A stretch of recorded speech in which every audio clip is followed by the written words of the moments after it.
Hey guys, the Firebird is here. My brother couldn't be here today because Dink Squeaker! Dink! You outlast every other joke on the channel after way more years of content. You leave to see channel jokes come and go. Everything and everyone we know will be gone. What will you have after so many years of my brother couldn't be here today because... As you guys can tell, I've been watching a lot of Invincible. Anyways, these are the jokes. Hope you guys are enjoying them. I know I said we were gonna talk a lot about the movie, and we have been for the most part. After that huge new info about the cast drop, we got some new rumors, some new information about Unicron and the Terracons, you know, the character confirmation and stuff. Even the new voice actor for Optimus Prime, which I previously mentioned I actually am in full support of. But we had to talk about something very I don't know, controversial, I guess. And Transformers Rise of the Beast has a huge problem that could harm the movie when, you know, the release date comes. And it could, by extent, hurt the future Transformers movies that we know for a fact are currently in development. Like the animated, you know, Cybertron prequel, the other Transformers movie we know nothing about, and there's another Bumblebee spin-off that's supposedly still being in the works. It's all very confusing because at this point Rest of the Beast threw everything like off the table. Now we don't really know what's what. We know some things but not entirely. But the point is that Transformers Rise of the Beast is a continuation to the Bumblebee movie. So because of that, you just assume that, oh, you know, we can see Megatron be in his tank mode looking more G1. We can see Starscream and Soundwave in their G1 forms. You can see old Transformers come back, except for Dropkick and Shadow because those guys are gonzo. But you get the point. But recently, our good old friend Lorenzo D. Buenaventura and Steven Campbell Jr. to some degree have mentioned that this movie might be connected to the Bayverse, and by extension, the B movie is also connected to the Bayverse. Now, this is problematic for a bunch of reasons. Now, first, I'm gonna talk about exactly what was said during the whole panel, where whatever it was, where they showcased Rise of the Beast to, you know, the people who attended the event for Paramount. Like, they showed some of the new character designs, some of like the new characters that are gonna appear in the movie, the title of the movie.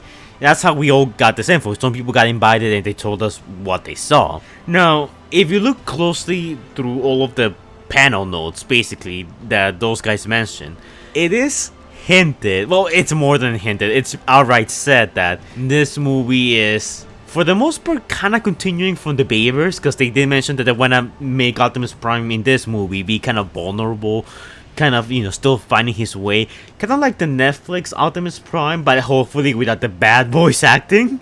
So he will eventually turn into the 2007 Optimus Prime. You know, that's his journey in this film. He learns from Optimus Primal and grows to become the man he's supposed to become. Well, the Autobot he's supposed to become, for lack of a better term.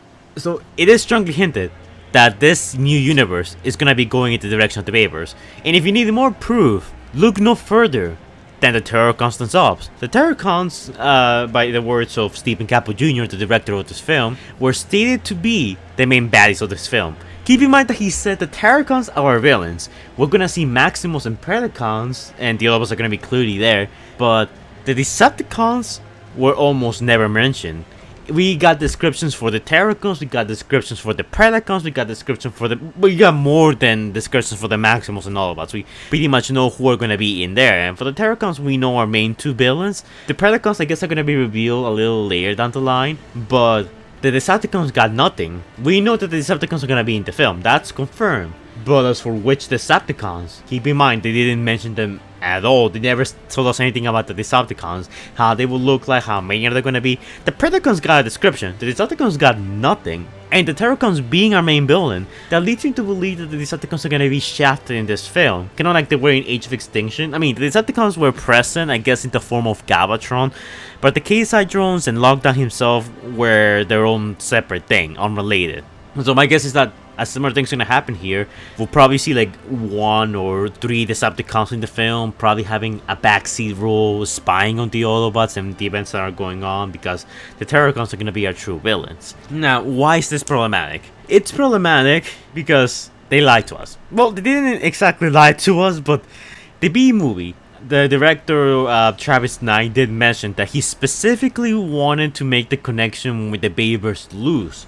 You know, kind of hinted that this could be a reboot, and it pretty much was. I mean, the B movie and the Bayverse are very separate. Like, some things don't connect with the way the characters look, the way some characters, you know, appear on the film. Like, Optimus Prime is on Earth before 2007. How does that make any sense? I mean, Lorenzo did mention that, oh, it's possible that they just went to Earth and they left and regrouped and they just came back, and to me that's just like sloppy writing. No, it just pisses me off. But for the longest time, the common consensus was that the B movie is a reboot. Like, they pretty much confirmed it. The B movie is gonna, you know, pave the way for a new direction of movies where we can see old characters that are dying, the movies come back, like Lockdown, The Fallen, a bunch of Decepticons that die in the films way too early. It leaves a lot of possibilities for old characters and fan favorites to return. But by this being connected to the Bayverse, not only does it kill the tension, because we know Optimus Prime is gonna survive all the way to the last night. We know RC is gonna survive all the way to Revenge of the Fallen. We know Mirage is gonna survive all the way to Dark of the Moon. So when you introduce these characters from the Bayverse, like Megatron, Lockdown, Shockwave, Starscream, Soundwave, we know they're not gonna die. We know they're gonna survive, so what's the tension when they're on screen? The tension will only be really present if we are seeing newer characters. Like, let's say, if we saw Windcharger, a character that never appeared in the Bayverse. If he appears in this Rise of the Beast movie, then he can die, and it's like, yeah, I mean, he doesn't appear in the Bayverse, so makes sense. But for other characters like our main villains like Scourge and Nightbird, since they are nowhere to be seen in the Bayverse, we can only assume that they die in this movie. Well, same thing goes for the Maximals and Predacons. I mean, you either like exile them off Earth, or you actually kill them all in this movie or in one of the future movies before 2007. Because it doesn't make sense for Optimus Primal and his Maximals to be alive during the point of Dark of the Moon, Revenge of the Fallen, Age of Extinction, and especially the last night, not doing anything about the events that are going on around the planet. It makes things confusing, it makes things convoluted, it doesn't fit, and honestly, I kind of wish they would just reboot it, because now we can't see, we're probably not going to see Megatron in the film, and that's probably going to be the title of this video, the thumbnail, no Megatron in this movie, because if this is really a continuation of the Bayverse, then Megatron is frozen on ice right now. He can't come back, he can't appear early. And if he does, then that's gonna be very contrived and it's not gonna fit. It's gonna make things even worse. It's like the whole, Bumblebee, I haven't heard your voice since Cybertron film, which is not true because he did hear his voice in the first movie. It's fine if you wanna keep elements of the Bayverse. Like, for the most part, I think the Bayverse aesthetic is really well done. Like, Shadow and Dropkick being half G1, half Bayverse, they look amazing. They're some of my favorite live-action movie designs. Same thing goes for Optimus Prime and Bumblebee. Despite them still being kind of Bayver-ish, they still have like that G1 touch, which makes them look extremely well. And if you're gonna keep elements on the Bayverse, like keep something similar, like, oh, the Autobots and Decepticons are on Earth because of the Allspark, that's completely fine. If you wanna, you know, borrow aspects on the Bayverse and kind of remake them into this new timeline, I think that's even better. X-Men has done that a couple of times with mixed results. But the point is, if this is a reboot, we have more freedom. We can see so many characters come back. There are actual stakes because we don't know who's gonna live and who's gonna die, as opposed to us knowing that Optimus Prime is gonna survive all the movies because, you know, he's alive at the point of the last night and just like setting the past. You get what I'm saying here? Making this connected to the Bayverse makes things worse, and it makes things confusing. There's people who like the Bayverse. That's fine. You're allowed to like the Bayverse, and a lot of people really do want a continuation to the last night. That's why the Transformers Rise of Unicron project, which it's really good. I want to congratulate the people who are working on it. They're doing some amazing work over there. It's getting a lot of support because they're actually hardcore Bayverse fans, and I actually like the Bayverse to some degree.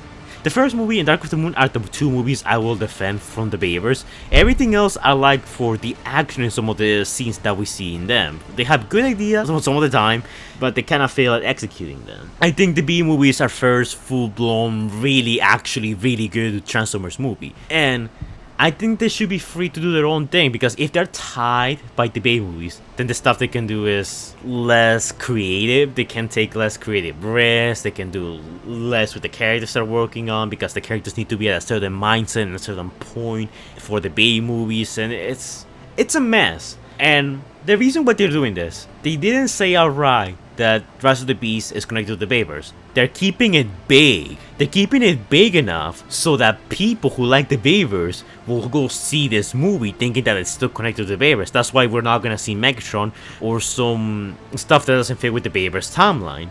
But they're keeping it also like fresh and G1 enough to the point that new people or old fans who didn't like the Bay movies are going to wanna come and see it. And that's the problem. When you try to please everyone, you end up pleasing no one. The B movie went straight for G1 fans with a touch of Bayverse, and that turned out really good. It didn't make a lot of money because it came out straight after The Last Night and it was a spin-off, and spin-offs usually don't gain as much money as, you know, the main attraction films.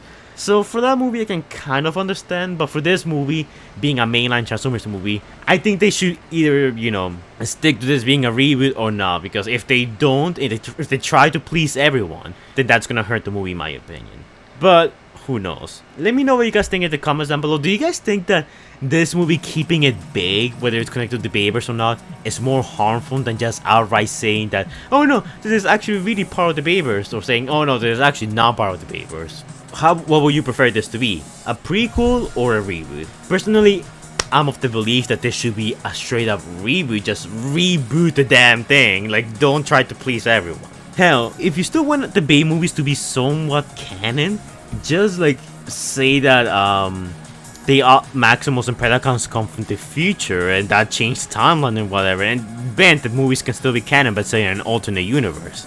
Like, there's many ways they could go about this, but they chose the one where they're the most vague and obnoxious about it. I just hope that Rise of the Beast turns out to be good, and I just hope that Paramount and by extension Lorenzo will make up their minds and actually decide to make this a reboot. Because if they keep going this, oh, will it be a reboot or will it not be a reboot nonsense, people are gonna lose interest. Believe me, I was hyped for the movie, but now that I know that it might still be connected to the Bayverse and that we're not gonna see Megatron more, like, I'm 90% sure we're not gonna see Megatron again. I'm conflicted. I hope it's good. BB was good even without Megatron and without, you know, some major stuff like seeing Optimus or a bunch of Autobots. So I hope they can pull it off. But yeah, that's it for this video. Hopefully you all enjoy my rambling. And Paramount, Lorenzo, if you're watching this, please just make this a reboot. Just do it. Like, come on. Like, just make it a reboot. Just reboot the whole thing. Like, I know you don't want to piss off Bayverse fans, but it ended, okay? Bayverse ended. You just have to stick with that. You made that choice with BV and the whole switch of the Bayverse style. You need to stick with that. And yeah, that's all there is to say about it. We'll continue talking about the movies as, you know, Rise of the Beast gets closer and we start getting more info. But I just need to get this off my chest. I'll see you guys in the next one. So yeah, like, comment, and subscribe. And I'll see you guys in the next one. Bye, guys. Anyways, guys, before we go, shout out to our amazing patrons: True Blue 712, Stitch Productions, Stephanie Ballard, Christopher Prime, Predator King Hunter Plays, Mario Gordon, Allspark Studios, Scrub Lordo, and to our even bigger Big Boss patron Jordan the Great, who donated $100. And to our other even bigger boss Patreon, X23, who donated a amount of money. I leave you guys to wonder how much he did. Anyways, thank you guys for your donation, it's much appreciated. I need the money to be able to feed Squeaker, because Squeaker is a useless platypus who doesn't do much all day. So it falls to me and you. I tip my fedora in gratitude and toast in your honor. If you guys want to donate to my Patreon, links in the description down below. Some of these guys also do some YouTube content, so if you guys want to check them out, that will be much appreciated. Some of them do Transformer stuff, some of them do non-TF content if you're into that. But be sure to check them out, because you're guaranteed to find at least something cool that's to your liking in one of their channels. I even collab with some of them, Scrubler. But keep in mind that donating is optional, because freedom is the right of all sentient beings. By donating to my Patreon, you get quite a few rewards. You get to see some of my videos early, some of my more longer animated projects, you'll get to see some early sketches and even suggest some things if you want them to. You get to collab with me in some of my videos if you so choose, you just have to let me know. And you can request videos and suggest some video ideas. So yeah, it's a pretty good deal, but just remember, we don't force anyone. So yeah, thanks a lot guys.